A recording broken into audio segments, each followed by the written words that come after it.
so, I don't know where you Professor so, don't get where you ain't not do our, Mama do our, Anna, Baba, there's no one in your way, whatever my year. Mama, no one in the marriage, no bother, I saw my yellow, only memory. Oh, yeah, my dear,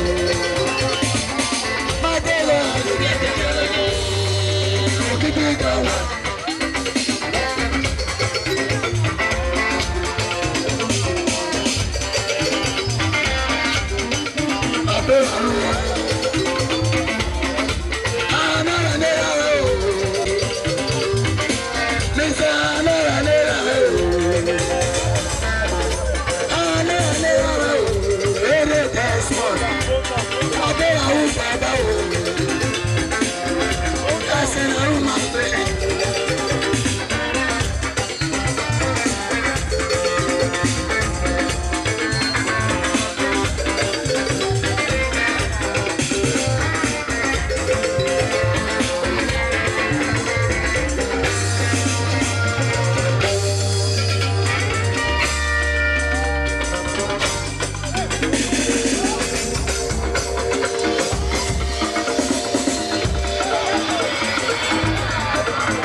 Ladies and gentlemen,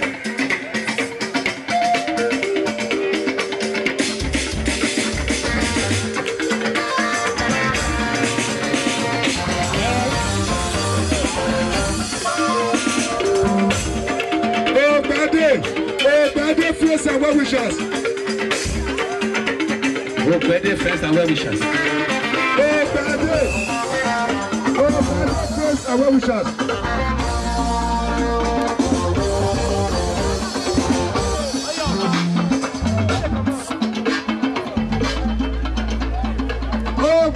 Friends and well wishers, and both the day. I was a little when I got the day. Friends and well wishers, and the two beloved brothers, friends and well wishers, the two beloved brothers, why you know the two beloved brothers of the day, friends and well wishers, the two beloved brothers.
Yeah, Daddy Pockerette International. The great yellow man. God bless you, Daddy. The two beloved brothers, please come inside and dance. It's anyhow. The two beloved brothers in Mamubi. Uwamake music.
Oscar. Ego mara le naso, malaga soni ade, ego ayo, Ochiman, Ochiman.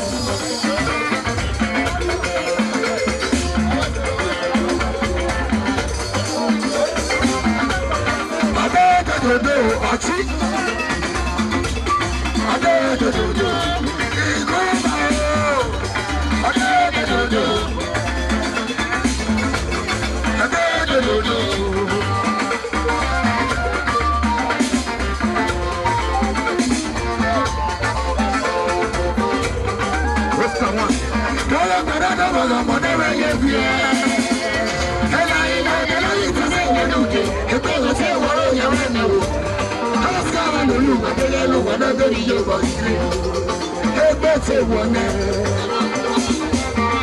ego mara,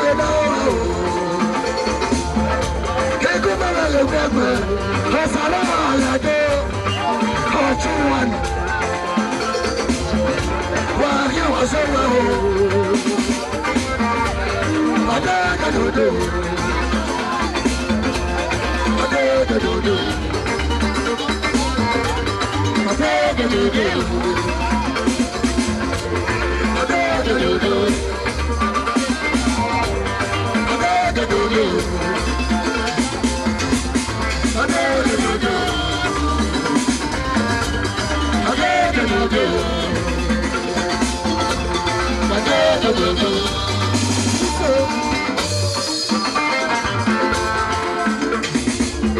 Rockerete International.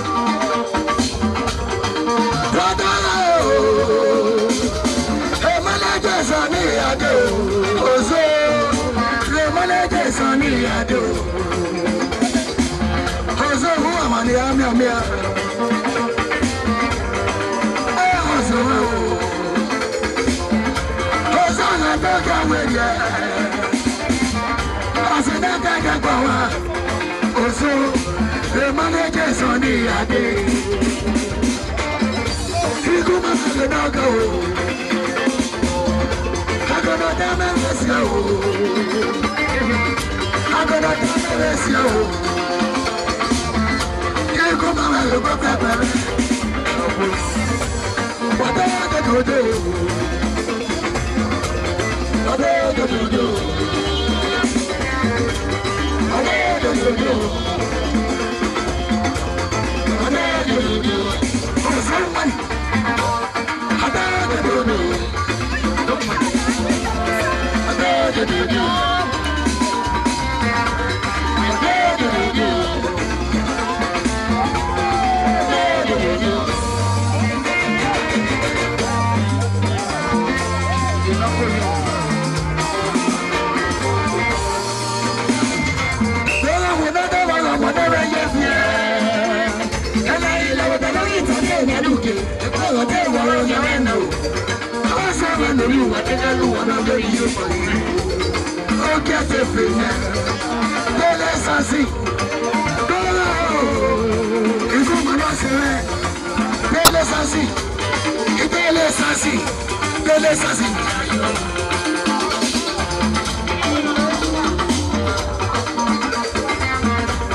na será o. Ogai na yenya. Emi ko na será o. Mama te ga ya te ga ye. Emi ko na será o. Emi ko na será o. Emi ko na será o. De la lua na de ye ba. Oh, na ke ni.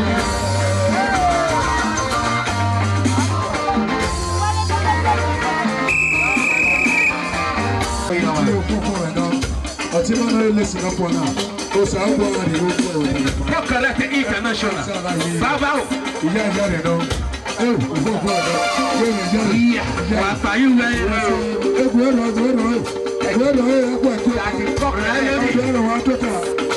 Daddy Chocolate International. No shit. Got no problem.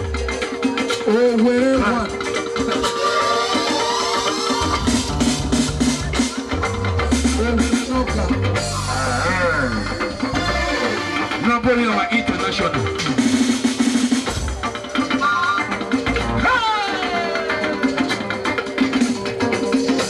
Bello Samsung.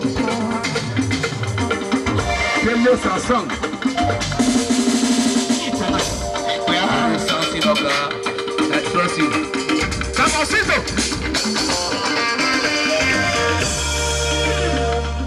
Thank you very much. Dada wala hiweri. Wawe say. Asset na ya wala mai mi o. Bari asset we na dey ladia. Ogun na gimi oni. Otima no ye lesi na fuala. We bonu ye to wa fu egbe. Wa tara wa se. We ku so me ku police, me ku lo, me ku de ku, me ku pe me ku we so no gba so no. Thank you. Guys, so bona no so ipe. O mi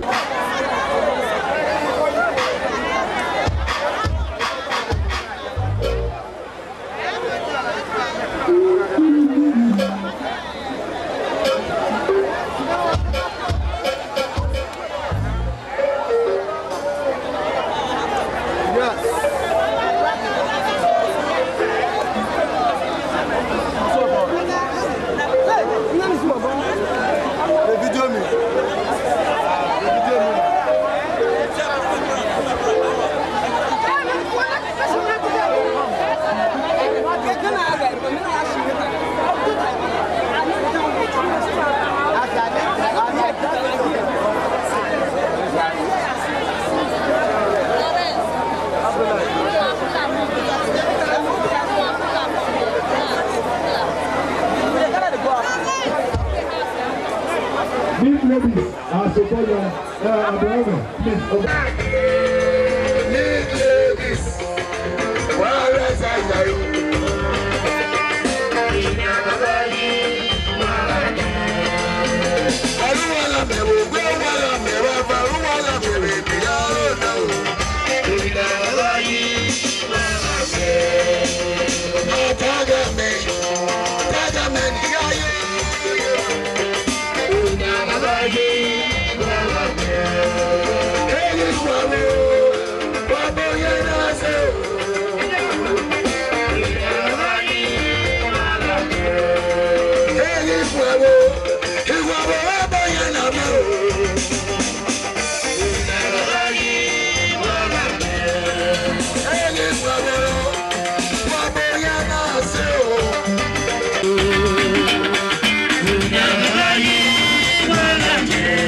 Welame, Welamure.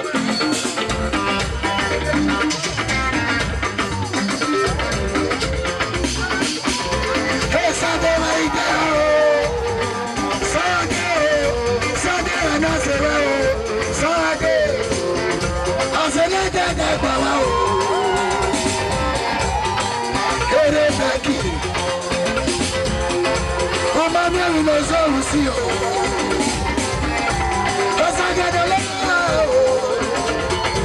Oh, my man, knows all we see. Here was a bubble. As I hear. As I get out, as I hear, don't let me know so. Kaka was a bubble, as I get out, Baba as I hear,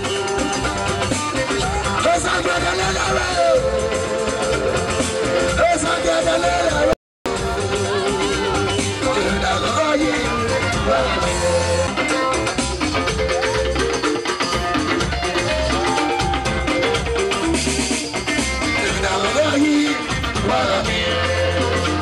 Ladies, what are you?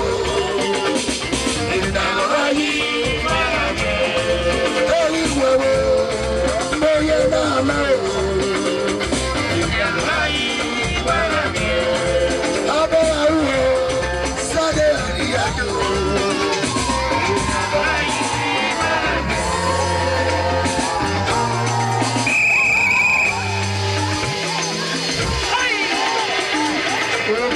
Hawaii, Sakoso International at Salty, 24 hours. Hey! Hey,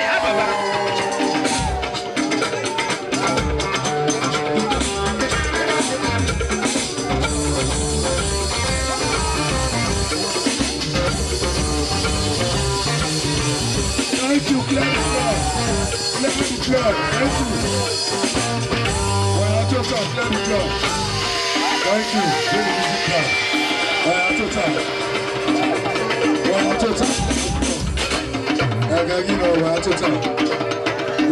Club. Royal Club. Big Club. Royal Club. The Royal Club. Royal Club.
Also, association should please come in. Also, association, please come inside. A great club of a time. A responsible dignity in the society. A main ancestors of the achiever. The last time. A youth of the time. Also, club of Nigeria. Also, association is connected with all professional, international, and local.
living as a photocopy.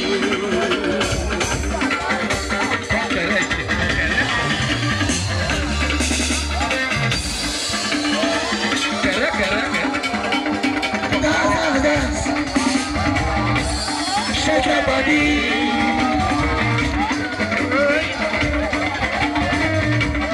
Shake your body. Shake, make I see ya. Roll, make I see ya. If you look at the waist, you make a shake. If you look at the waist, you make a shake. Shake, make I see ya. I'm gonna shake your body. Roll your waist. I'm gonna shake your body. Shake, make I see ya. Roll, make I see ya. Before you never see me again like this, you go pay.